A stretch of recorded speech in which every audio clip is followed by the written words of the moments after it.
Good morning guys. So guys, magpainom po kami ng tiki-tiki para sa mga biik na to, no? It's day 5 days old na po sila ngayon. Ayan.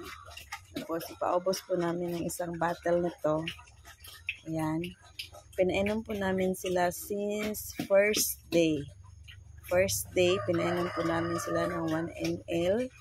Ayan guys, lahat po ng biik namin is pinainom po namin ng tiki-tiki. Every time na manganak yung inahing baboy namin, so pinapainom po namin sila ng tiki-tiki on the first day until maubos itong 1 bottle na ito. At ganyan na po sila kalulusog. Yan. Malalakas na po sila guys. Day 5 na po nila. It's first parity po sa anak ni Cheetah, no? Ayan. Ayan. Ito po yung anak ni Cheetah. Supposed to be 11 piglets, but 2 are mortality. Dalawa po yung namatay. Ayan.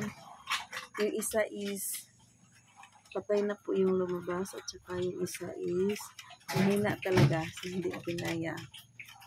Ayan. Ayan po sila nagkumpul-kumpul.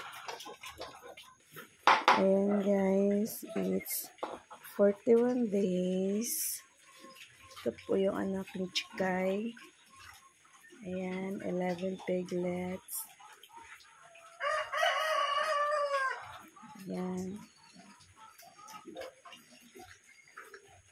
Pinainom po din namin sila ng tiki-tiki.